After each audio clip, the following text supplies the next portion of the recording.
With our first live stream, let's swing it and see if we can do this. Got Sticker Kid here. Say hi, Sticker Kid. Hello. Got my grandson, Sticker Boy, Sticker Man, and my oldest son is the cameraman. Got some of my collection behind me. Got this new poster in there, the Ethan Russell. That's a photo of the Beatles on the last day that they did a photo shoot at John Lennon's estate. Got this is a reproduction from the 70s of the Butcher cover poster. I've owned the original 3 times. Got the Sgt. Pepper, that's the uncropped that shows Elvis on the right and all the people that weren't not in the original. Here's the original right here. We got some new things I got in. I got a Led Zeppelin plum label from 1970 of the very first Led Zeppelin album today. Really nice shape, excellent condition. It's a laminated cover, pretty sharp. What do you guys want to talk to me? Got any questions out there? We got no questions yet? We're still slowly. We got 3 viewers in here. We appreciate you hanging out. Yep. It's the first time trying this. What do you think, Sticker Kid? Yeah, but it will. Talk about Paul McCartney making a visit at Jimmy Buffett's bedside several days before he passed. It was kind of kept secret, but he just showed up secretly because he thought he owed it to Jimmy Buffett. This is Paul McCartney's first album from the United Kingdom. It was 2.5 pounds back then. A nice laminated cover. Where do you find all your Beatles Butcher albums? Oh, Joseph. Beatles Butcher albums I find on the internet. I buy the best East Coast number 2s and 3s. The 2 is a stereo, the 3 is a mono. They're on the back, on the right back side by the RIAA because it has a water-based glue. And I know how to professionally peel them. The West Coast 5s and 6 are real tough to do. So I try to get a hold of half of all of them that are available on the internet to peel them. I've peeled 100 of them in the last 40 years. Did I finish up my story? He visited Jimmy Buffett and he performed a acoustic set for Jimmy Buffett's relatives. So that's quite a legend to do something like that. Got the Rolling Stones album from. What's a reasonable price for buying one? Reasonable price for a real nice Butcher cover. Anywhere from $1,000 to $2,000. I bought them in the factory shrink before for $2,000. And got perfect peels out of them. Carefully take the shrink off and make a perfect peel and then put the shrink back on. Mr. STICKERMANIA. Then it's worth about twice as much. Yes. After you get talking about something, ask them if they have any questions. Oh, okay. That's a He good said idea. thank you. That's the thanks. Let's see. I wanted to talk a little bit about the. This was the last Rolling Stones album that of covers they released from 2016, but the new one that's coming out, the video for "Angry" is already got. I said 3 million a couple days ago, and now it's up to almost 14 million. Looks like they're going to be close to having a #1 hit again. Not bad for 3 80-year-old men. So more power to the Stones, but you know how that battle between the Stones and the Beatles. Usually the Beatles come out with a big hit and then the Stones follow. This time it's the opposite way around. The foot's on the other leg, I'd say. Let's see what the Beatles can come up with. The Beatles can't. I know they're remixing it. They better be putting it out before long. The Rolling Stones are going to be hot here October 20th. Any questions about that? You got any more questions? Hold on, put that thing behind.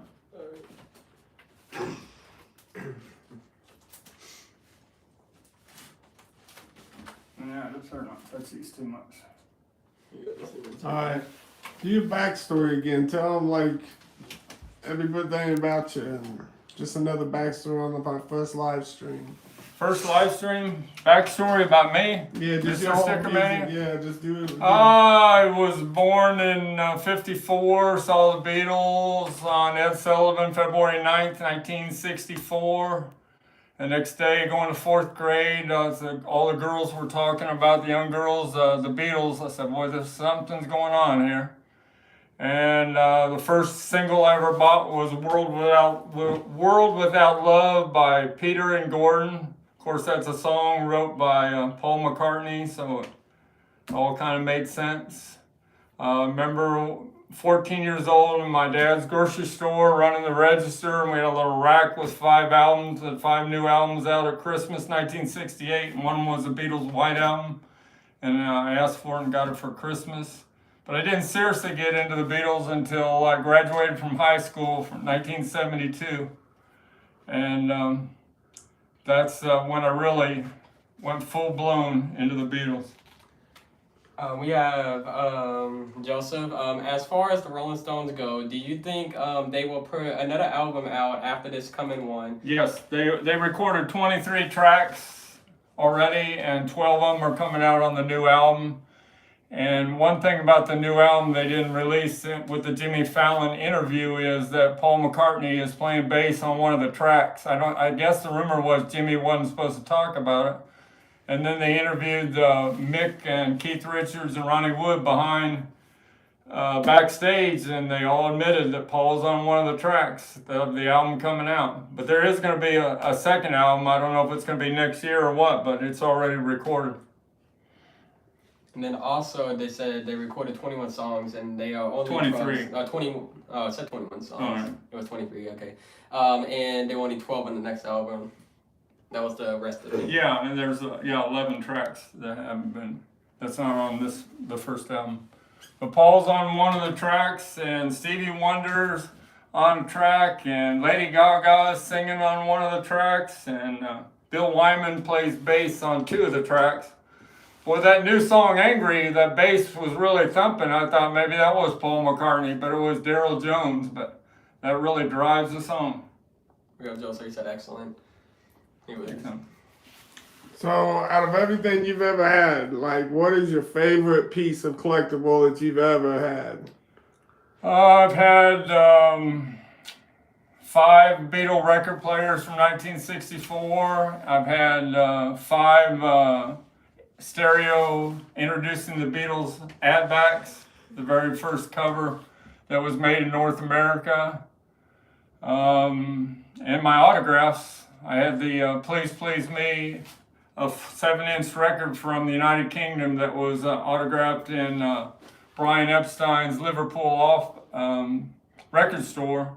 There on the stairway, and there was about 5 girls there in attendance, and there was 4 sets of autographs from that day, and I had one of them that I sold about 6 weeks ago. That was probably my most prized memorabilia I've ever had. What would you wish, like, that you could just have to keep for the rest of your life? I would love to get an authentic signed Abbey Road cover with the Beatles autographs right there at the bottom of each of their legs, but I was told by Gary Johnson at Rockaway Records that would be worth about $100,000. There aren't too many of those that exist, especially because after Abbey Road was recorded, they went their separate ways. There's probably only a couple of them in the world that are authentic. 90% of all Beatle autographs you see on the internet are not authentic. You have to have them authenticated by Frank Casio. Perry Cox is pretty good. That Paul Wayne from Trax in United Kingdom, he does a good job authenticating the Beatle autographs. Ones that have really researched it for many, many years. there's people in Sweden and different countries that practice for a year how to copy those autographs, and they make a living off of selling John, Paul, George, and Ringo autographs. We have Joseph. Will you be at the fest in February selling albums or as a fan if you're going at all? I go to the Chicago one. I know the February one's a big deal there at the Kennedy, the 50th anniversary of the Beatles arriving at Kennedy Airport. But I'll be at the next Chicago Beatle Fest next August. What do you think, Sticker Kid? Wake up. Sticker Kid, what do you get out of this? What do you enjoy about doing these videos? Let's see you Come talk. on, let's tell me your story. Repeat the question. What do you enjoy about doing these? Like, you always on here. What do you like about it? I like to be in videos. You like to be goofy, don't you? You like to be goofy. I like to make people laugh, like him and him, for example. And me and you. Joseph said, sounds good.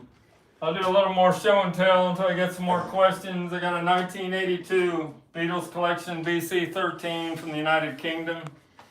One of the best years to have the audiophile pressings with Harry T. Moss recuts. The 78 is the ultimate to have, 78, 79, and 80. And this is the 2014 Beatles and Mono box set. And I'll open it here one more time. Gotta be real careful with that sleeve, it gets damaged real easy. See, it's got the never been opened up silica packs. The book is still factory sealed. The Mono Masters is still sealed there at the back. And all the albums are in their resealable bags.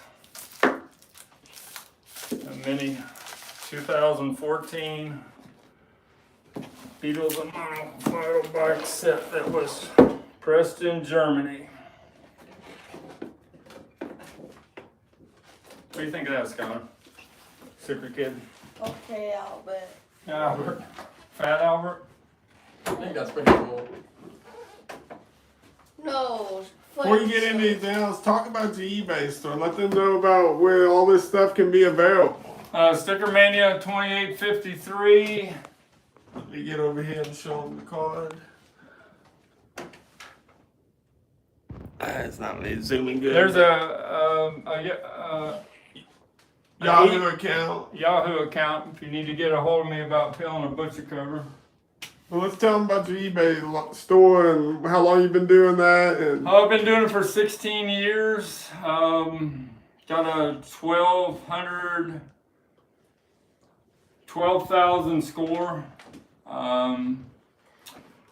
Sold, I don't know, I think sold about 5,000 items. what's the name again? STICKERMANIA 2853. Why do you do that? Why is it STICKERMANIA? STICKERMANIA because I noticed that in the 80s that the Beatle albums that had the hype stickers on them, don't have any on here right now. I guess got a Led Zeppelin with a Stairway to Heaven, but that makes it worth a lot more money with the hype sticker. So I would go through crate digging and try to find all the classic rock albums with hype stickers. And then over time, I just realized the Beatles, Stones, and Led Zeppelin were at the toppermost of the poppermost, and I just kind of focused on them, and that's where my STICKERMANIA store came from, the name. We have a question from Brad. Have you ever run across any animation cells from either the cartoon show or the Yellow Submarine? Yellow movie? Submarine, I had one from the Yellow Submarine that had two of the Beatles on it, and the Blue Meanie was on it. And it had the certificate from 1968. But I've never had one from the cartoon series. In your opinion, why has the Beatles been so favorable with the young crowd today? Like, why are they just still around? I mean, I have all these years passed. the young crowd, every generation discovers Abbey Road, Here Comes the Sun, a song that you don't like because you say it's overplayed. Come together. Come together, they discover those songs, and then that leads them to want to hear the other ones from the beginning. Please Please Me, Sgt. Pepper, Magical Mystery Tour. But they start with the greatest hits, and then they get so interested in it, they want to hear all of them. Every generation seems to get discover it, especially Stairway to Heaven. I played that for my granddaughter, and she couldn't believe it. She said, "Wow, that's a great song." First time she heard it. We have a question from Joseph. Did albums ever have hype stickers in the 60s? Yes. The Beatles, introducing the Beatles, had a hype sticker for Please Please Me and Twist and Shout on the, that was just affixed to the cover. And then Revolver had one for Yellow Submarine, Rubber Soul had one for Michelle, the White Album had a title sticker. Those are the original 1960s, and then Hey Jude had a big hype sticker because they wanted people to know that Hey Jude was on the album, because the name of the first record label was Beatles Again, and then they figured out that why people would buy the album is because Hey Jude was on it. One of the biggest songs of all time, of course, and every generation discovers Hey Jude, I'm sure. You know Hey Jude, right? Yeah. Yeah. Show them some more. Let's see. Got this compact disc from EP box set from 1992 that Polygram Auctions about a month ago said is one of the best audiophile CDs box sets you can get of the Beatles, because it was cut on a new tape machine at Abbey Road Studios, straight from the master tapes. And he says 1 million sellers is an unbelievable sounding EP. Beatles 1, Long Tall Sally, Hard Day's Night, Beatles for Sale. This one here, he says, is the ultimate CD to have, because he says the Twist and Shout, All My Lovin', he says, I got that wrong. I Want to Hold Your Hand and She Loves You just sound amazing on this little CD. I won't pull them out. But that's got the original sticker that was on this bag. They put it on the back of the box. And it's got the bonus one that has inner light and a stereo mix of Baby You're a Rich Man, like the Horzu from Germany, and a true stereo of She's a Woman and This Boy. And this is STICKERMANIA. Yeah. Can I take the hat off? Can you take the hat off if you want to? Yeah.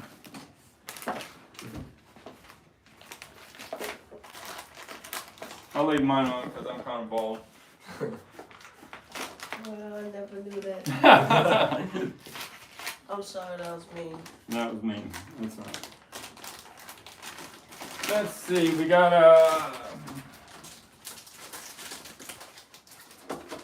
this reel-to-reel from 1966. This is the first way you could get Revolver on a reel-to-reel. This has got the American mixes on it, and it's a 7.5, plays at the fast speed, and this is the best way ever to listen to the original master tapes from Capitol Records of their mixes of Revolver. Of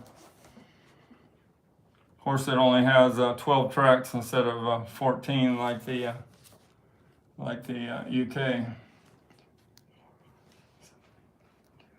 11. Let's call that 11 tracks. Or somebody corrects me. Tracks. We got these two factory sealed 8-track tapes of the Rolling Stones. We got Sticky Fingers from 1971 with the title sleeve on there. Brown Sugar. Of course, my favorite on there is Wild Horses. The only problem with the 8 tracks, they got the first part of Wild Horses on track 1 and the second part on track 2. That's the only way they can make the 8 tracks work, but of course we all hated that. This 1973, a factory sealed of It's Only Rock and Roll, one of the underrated albums of the Rolling Stones. It's a pretty good album. Any other questions?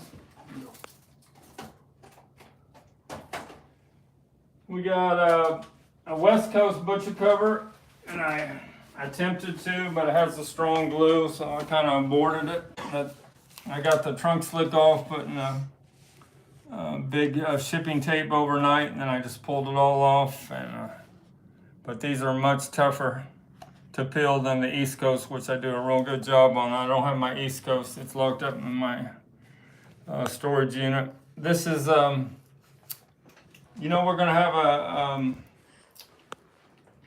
contest. You know, when we get 1,000 subscribers. Yeah. Guess what I'm gonna give away? That. Yep, we're gonna give that away. What do you think about that? Yeah, you're gonna give the snow version of the butcher cover. Yeah, the snow version. It does look like they're in the snow, doesn't it? Yeah. That's a good observation. Way to go, Sticker Kid. Got a Beatles for sale from the United Kingdom. That's an audiophile pressing from the mid 1976. And it's got -1 in the dead wax. And if you think this is one of their not favorite Beatle albums, when you hear this -1, it will really change your mind. The Beatles took these rock and roll covers to a whole different level. Rock and roll music, Kansas City. When you hear No Reply and I'm a Loser, the originals on this, it's just unbelievable stereo sound.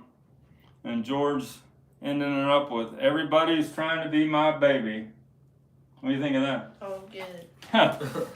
Why is the dead wax so important? Why you always talk about what's in the dead wax? What? Tell me. Because it means a world of difference in the sound. Like, explain. It was cut in the 60s. They were cut for cheaper stereo equipment, and they had to do a lot of bass roll off. And they couldn't. It would bounce the stylus if you had too much bass in there. And so when they pressed them in the 70s, they pressed them with more bass because the newer stereo equipment could handle it. So the late 70s pressings from the United Kingdom and Germany are the best audiophile pressings that ever exist on many of the Beatles albums.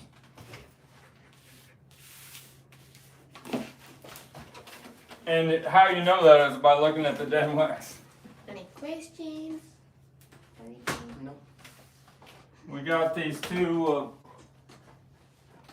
reel-to-reels. These were the early reel-to-reels from 1964 in the United Kingdom of Please Please Me and With the Beatles.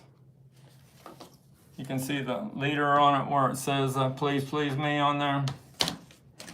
And it says With the Beatles on there, part 1. They were kind of experimenting with reel-to-reels. These aren't really audiophile pressings of the. They got better as time went on, but these were real early 1964. Got this I magazine from 1968 with John Lennon on the cover. This is the most valuable I magazine because it has the Bob Dylan poster still attached in the middle, and it's got the whole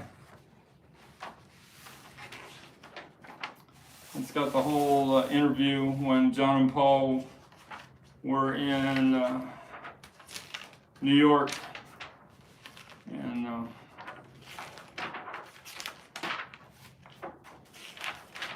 1968 to promote Apple Records. There's a article on George Martin. There's an article on The Who. And somewhere, let me see what page is of John and Paul. 57. 57, let's see. Kind of hard to fit with the gloves on. Let me take the glove off for a second. Don't notice I took the glove off.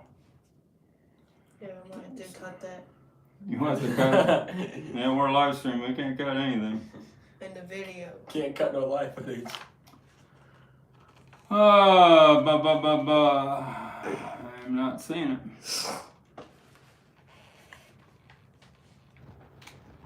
If you know, look at page 57 yet. No, but that's not it. But thanks. Anyway, the whole interview's in here. Oh, can I read it? No. If you're a new time collector, like what would you say the top 5 Beatle things you really want? If you got the money, what are 5 things that a top collector should probably own? You got the money? Yeah. Butcher cover would be up towards the top. Wouldn't hurt to get the BC13 for the stereo and the Beatles and mono in 2014. This is in this kind of condition. That's about $2,000. This about $800 in near mint shape. The I just made a deal with Chad Cassim from Acoustic Sounds. He has a sealed. He showed in his last Beatle. Pull it back on there. He showed that he had a sealed Nimbus cut of Sgt. Pepper. They only pressed 1,000, and there can only be 2 or 3 sealed in the world. And I made a deal with him, but part of the deal is I'm going to finish off his butcher cover that's halfway peeled. That was part of the deal I made with him. But that'll be a pretty amazing addition to my collection. Is that record player up there as one of yours? Do you feel like the record player? I know you've had a couple of them. Yeah, I have one right now that's getting restored at Magnetic Tape downtown Louisville that does the best job of restoring the Beatle record player. Help him. I got it. Yeah. All right. So the Beatles record player in restored condition. I have the original hand store tag and the instruction sheet. I don't have that with me right now, but that's going to be worth, when I get it all working and without the hum and everything, it'd be worth about $7,000. We have a question from Brad. Do you have a copy of the Marlboro Super Special number 4 Beatles story with George Pierce in it? Art. George Pierce art. Where's it at? Right there. Marvel. No, I do not. Have you ever had one? I've had the very first Beatles comic from 1964 by Dale. I've had that several times, but I haven't had the Marvel. Any other questions for me right now? Got one. You got one? Okay, what, Secretary? It's not really a question. It's like fan was gonna do it when we got this room. I was gonna not gonna do it. I'm gonna say who's there, and I was gonna come in and say Sticker Kid. Sticker Kid? Yeah, when you first got this room. Mm-hmm. It's been how many months? Several months. Yeah, too many months. If I just walk through that door right now, it'll be too late. Yeah, you already gave the joke away. I mean, it ain't a joke no more. Got these 2 video discs from 1981. The outer print, Let It Be, that has a different artwork, and the complete Beatles. I have a poster for it right there behind me. I want to show that poster real quick. There's a poster for the complete Beatles. Paul McCartney bought the rights to complete the Beatles because he doesn't want it shown anymore. So he owns the rights to that movie. So you have to buy an original to see that. That was the first documentary on the Beatles. We have a question from Joseph. How much would a Beatles Butcher poster cost? The original Butcher poster, I usually sell them for $1,700 to $2,500, depending on the condition. I've had 3 of them, and I had one with had the trunk slick instead of the Butcher cover on it, and it said the trunk slick was on the poster, and it said "Buy Beatles here." And that's about as rare as the one with the Butcher cover, because they were supposed to destroy that all, and then they started making the promo posters with the trunk slick on it. I had that once, about 30 years ago. When I was in Ohio, I'm a tri-state. What do you got up there on the rack there? The revolver and what else you got up there? What other goodies you got up there to show them? This is just the normal revolver that came out in 2022. The edition that had the t-shirt in there. They kind of got them marked down. You can buy them cheap on the internet. I bought this only for $20, if you can believe that. Has a remix revolver and has a t-shirt. I thought it'd be cool sometime maybe to open the t-shirt, let a sticker kid wear it. What makes you feel gonna wear that? You may not. I mean, I do not draw like that. This is the a promo mat for 1974 when they were releasing all the Beatle albums after the Red and Blue, and that was a promo mat for the record stores. These 3 different colored balloons came from the Jeff Osberger collection. He has the biggest Beatles memorabilia collection in the world, and I got that from him. I talked to him at the Fest for Beatle Fest in Chicago about a month ago. His collection is just amazing. His record player is perfect shape, and he even has the box that it came in, and his lunch box. Well, talking about the Beatles 1965 lunchbox and thermos, I had a near mint one, and also the brunch bag that the girls had, and I sold all 3 of those together as a set for $3 grand, one of the highest prices in the world. The Beatles blue lunchbox is one of the most collectible lunchboxes, because you got the lunchbox collectors want it on one hand, you got the Beatle collectors want it on the other hand. Just drives the price up.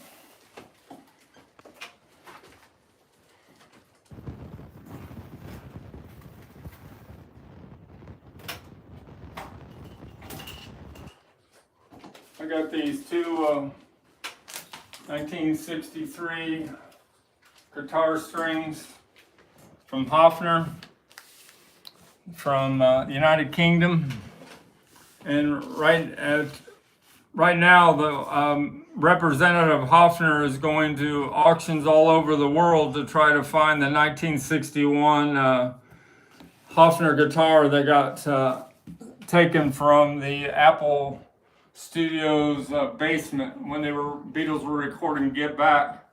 Paul says he wants it back, and he's got Hofner looking for it, and he knows, I guess, the ID number and everything to try to figure out if it's a real one. He's on a search for it. If they ever find it, they think it'll be worth $10 million. The most expensive guitar of all time. Paul played bass on it on Love Me Do and I Want to Hold Your Hand, a lot of their first big hits. But somehow, mysteriously, when they were recording Get Back in the basement, Apple Studio, in the basement of Apple in 3 Seville Road, it mysteriously got taken out of a closet with a couple of George Harrison's guitars. Let's hope they find it here someday. We got this, these are 2 glossy promo slicks for the Beatles, and some of the first ones that were ever made, 1963 in England. Notice how young they look there. George is about 18 years old.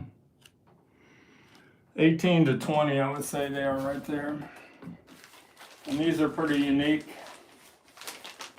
original glossy photos to promote the 1964 television special on what's happening in the USA.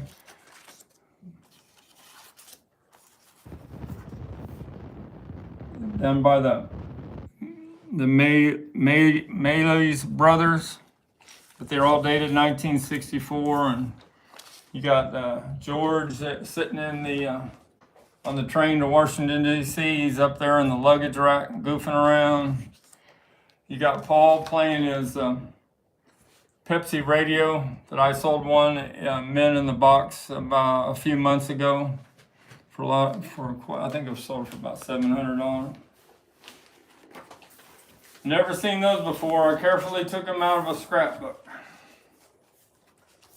They're available on my STICKERMANIA 2853 eBay store. So are these photos.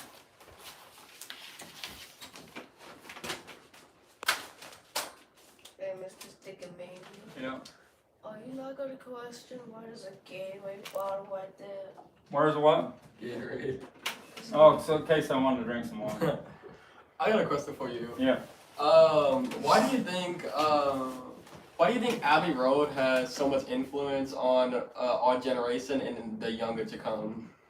The Abbey Road album. Yes. The cover is iconic because of what movie shows Abbey Road them walking across it? What movie did you discover Abbey Road? Not a movie. Minions. I've seen it way too many times. Minions.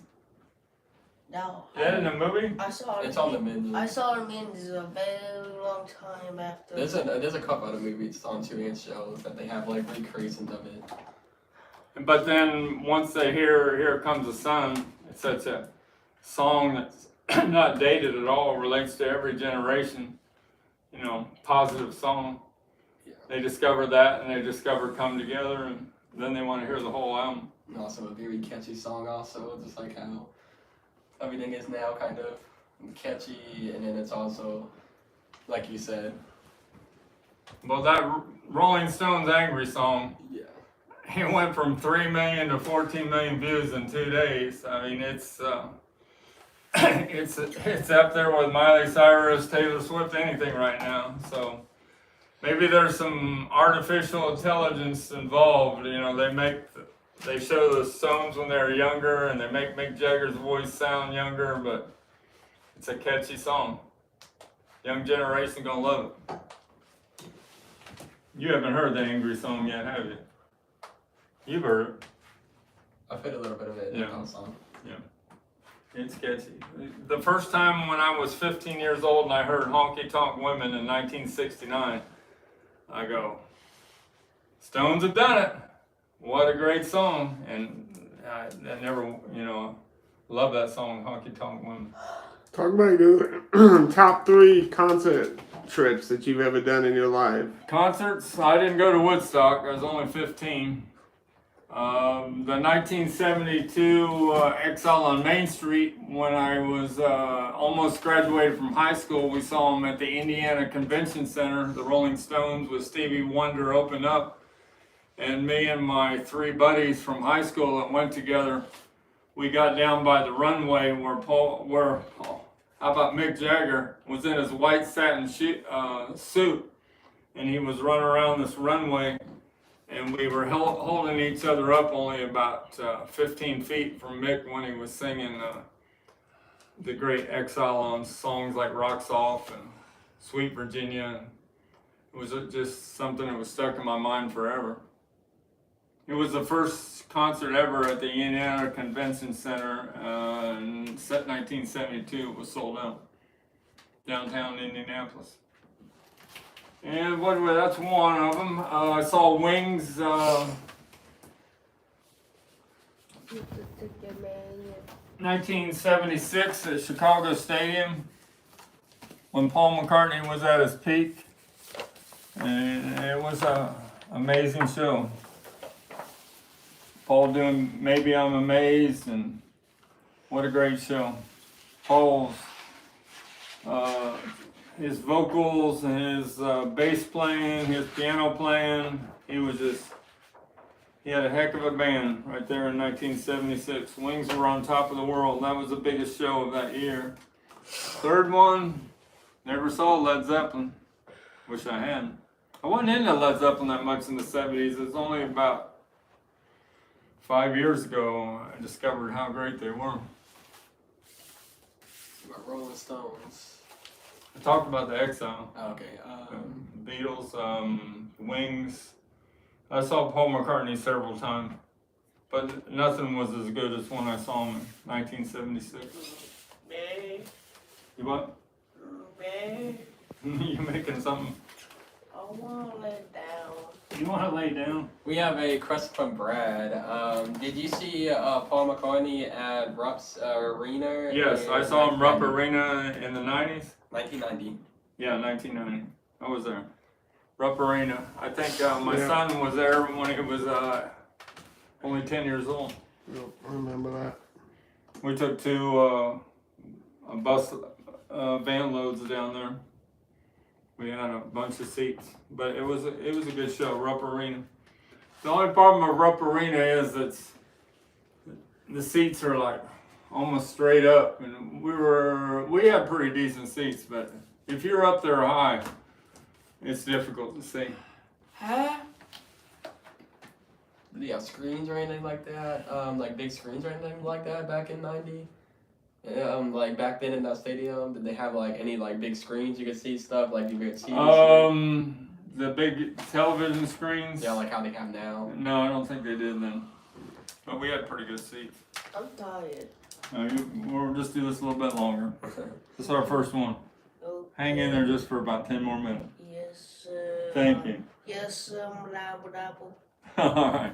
This is a sealed compact disc of Abbey Road, talking about Abbey Road, the iconic cover from the late 1980s. It's a, it's not an ADD, let's see what it is. This is probably a digital, analog digital. It's never been opened up. That was the price of a CD back then, $15.99. You can get them pretty cheap now, used CDs. Here's some other CDs. I got the red and blue album coming out being remixed. There's one of the first issue of the red album from the early 1990s where they remastered some of the tracks, and I know 8 days a week really sounds good on this CD. These are the 3 anthologies, 1, 2, and 3. We got 3 comments. We got one from Nova. Just got here, hanging there for me, please. Like a little bit longer, basically. Okay. Then we got Brad again. They did have giant video screens when I saw McCartney, but that was in Cincinnati in 1993. I was there too, Cincinnati Riverfront Stadium. And then we have. And we said one more thing about Riverfront Stadium. My son went to that when he was young, and it was raining, and everybody's, oh, this is gonna be very good. And then Mick Jagger came out, did Jumpin' Jack Flash. Yeah, it was Voodoo Lounge. The Voodoo Lounge tour. Yeah. We went to the Voodoo Lounge. And it was amazing, even in the rain. And they had the big inflatable women that We came were out down there. on the field. We was actually on the field, sitting on the field. Like we had good seats for that show. But it rained most of the show. And then we have A Concerned. Does that live Buffett record? Does that live Buffett record have the poster? Yes, it does. I got that from my buddy at Kevin Records. This is on loan because I wanted to talk about the Paul McCartney showing up. But there is the poster for it right here. Hallelujah! It's gonna be a good day. Oh, I hope I get to sleep. That's gonna be the best part. That's the poster that came with it. Oh, whoa. Jimmy Buffett, recorded live, 1978. It's I a think say 4. 2-record set. I saw Jimmy Buffett once at what do they call that? River Bend. I don't know if it's called River Bend anymore. It's right there on the river. My son went there several times. We went to Lollapalooza that one year when Hole was there. Yeah. Courtney Love and Hole, and we saw B-52s there. I saw Depeche Mode there. We saw the Monkees reunion there. Saw one of the Beach Boys. Like we went to one of the Beach Boys shows. I'm not sure if it was there or not, but it was after he had passed. We went to some kind of Beach Boy thing. I remember that. Which one, Pat? It was after Brian. No, Brian's still alive. Who was the one that Carl Wilson. Carl Wilson, his yeah. brother. We saw them there, I think, too. You got any other questions, guys? Yes. Can I lay on the floor? Yeah, you can lay on the floor. Go on. Just take Just go in the other room. Go in the other room. Where? Which one? You can go. You can go in. Bye. Tell Who everybody you want bye. to everybody night? Tell everybody night. Say it again. Adios, people. Give them a thumbs up. No. Sticker kid gone. Sticker Kid is gone from the. For He has left. Hey, well, listen. He's back. Sticker Kid has left the building. 1 second. You know who they used to say has left the building? Elvis has left the building. Okay, now I'm leaving for real. Elvis has left the building. Goodbye. They did that with the Beatles on some of their concerts. They rushed them out right after the last show into the limousines, and they used to have a fake limousine that would attract all the girls, and they'd go out from a different exit. Maybe not always in a limousine, but could be a hearse or an ambulance or whatever, just to trick the fans so they could get out of there quick. Guess how long the Beatles shows were when they were in the 60s? They performed in the United States 64, 65, and 66. How long do you think? You know, a concert now is about 3 hours. How long do you think the Beatles performed? 5 hours? 30 minutes. Oh, okay. I didn't know if it was gonna be longer or shorter. 11, I didn't know which one to 11 go. songs, fast as they could. What did they do? Just like sing certain parts or something? No, they were so, with the kids screaming and all the chaos. They just wanted to get out. Yeah, it was quick. I didn't know if I should go higher. They or did a lower, quick so- version of Twist and Shout to begin with, and usually a Long Tall Sally or I'm Down at the end, and they were gone. Okay. How did they know to make music that just will stand at any time in life? Like, their songs can be used at any time, don't you agree? Because their music's, when John and Paul were writing songs, they said, we don't ever want to write songs that are dated. They wanted their songs to go on for 50, 100 years, and it's happened. They never tried not to ever make their songs dated at all. But their music just holds up. Their harmonies, no auto-tune or nothing. It's just, they practice for whatever thousand of hours, and they had it down all the way when they started recording music. And all the early first albums, they still hold up. But then they got out of performing, and then they started the psychedelic, the Sgt. Pepper Magical Mystery Tour, Abbey Road. They took it to a whole different level.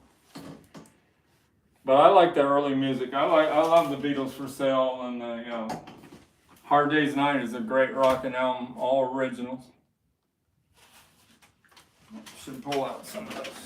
My three favorites from back then would probably be Satisfaction, Stairway to Heaven, and Come Together. Those would probably be my three top, back then songs. Yeah, the kids loved those three. I Want to Hold Your Hand always holds up too. Oh, yeah, that one. That was the first hit that broke them in America.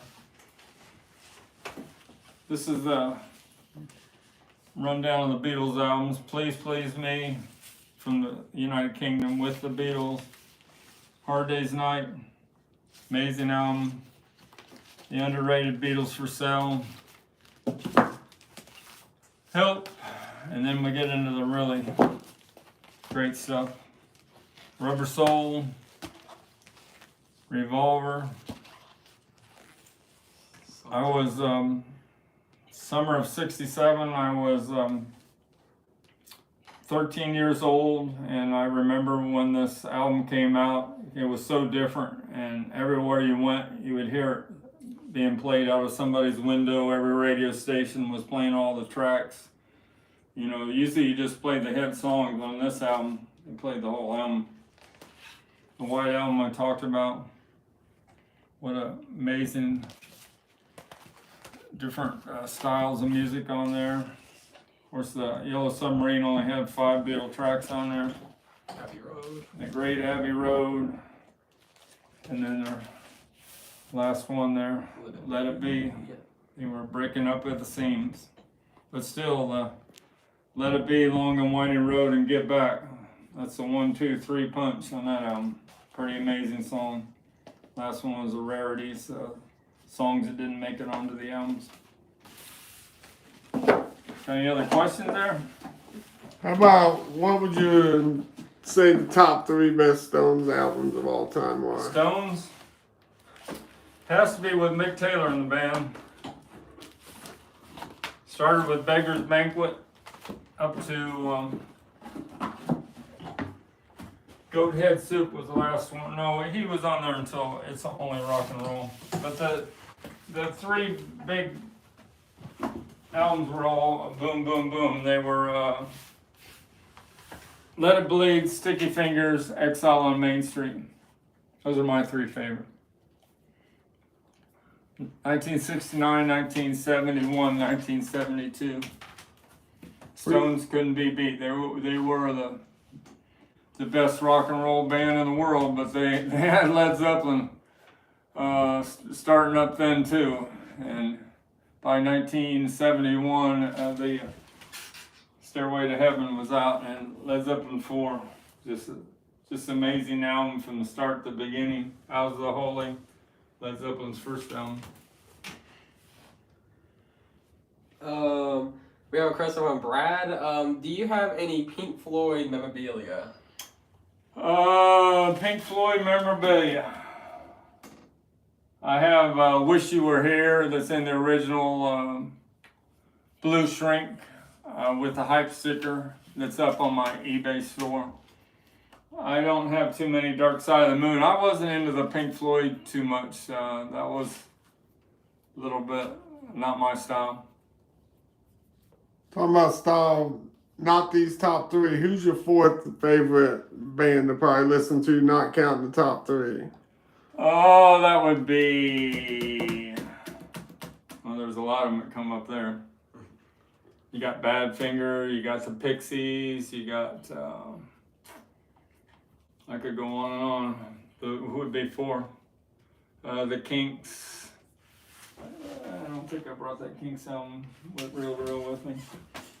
There's a lot of them. Got any question there? Okay. Do you happen to own a copy of the Beatles versus the Four Seasons? I've had the Beatles. Say the Oh, name. George. His name's George Music. George, I've had that probably 5 times. 3 of them were with the poster, and they were all in excellent to near mint condition. And the price of that just keeps going up. I've sold a couple for $1,500, but you couldn't touch a near mint with the poster now with no seam slits. You couldn't touch it for less than $2,000 now. The values, like the Butcher or the stereo ad back introducing the Beatles, it just keeps going up. They were so hard to find in perfect condition. Got any more there? No, he just said 30 minutes. He's been here for 30 minutes. George. I'll just tell everybody I appreciate them coming out. Just give you closing remarks. We're getting right under an hour, so we're at 54 minutes, so we'll go ahead and shut this down. We got 6 more minutes to make this an hour, and we'll do this again. And I'm off. We can do this next Saturday again, Saturday night. What time you want? Go ahead and promote it. Like, promote what you want to do next Saturday. Saturday we'll do it a little earlier so more people can watch. We'll do it at You got England's 5 hours later. You got. We'll do it at. What do you think's a good time? 6 p.m. Somewhere East. between 6 and 8, I would say. Somewhere in that area. Yeah. 6, 7, or 8. We'll try 7 p.m. Eastern Standard Time next Saturday. I think I showed about everything that I had here today. And here's this photo right here, poster of the Beatles when they were rehearsing for the Beatles on Ed Sullivan. And you notice you got Neil Aspinall sitting in for George Harrison. And when George Harrison had the flu, this was the day before, so it would have been February 8th. And then they gave George some medicine and he performed on the show. But one thing about that time period, I had a set of autographs from February 11th when they performed at the Washington Coliseum. There was 3 autographs in a scrapbook, and there's a picture that showed them signing it, Paul signing it, and Ringo right behind him, and George. John wasn't there, he was with his wife somewhere. But they had a meet and greet that day, February 11th, before the Washington, D.C. concert. And then they went to a British embassy later that night after the show. And they got kind of mobbed and people were cutting Ringo's hair off for a souvenir. And John Lennon rushed him out of there and he got mad at Brian Epstein and told him behind closed doors, says, "Don't you ever put us in a position like that again." And that's when the road managers, secretaries, and everything just had to learn the Beatle autographs to satisfy the demand because the Beatles couldn't be bothered anymore for their autographs. The only ones that got autographs might have been the stewardess or the policeman watching them or somebody that was really right there with them because there was no more meet and greets after February 11th, 1964. All right, I think that is it for our first live stream. I hope we pass the audition and we'll do this again. Thanks a lot from Louisville, Kentucky.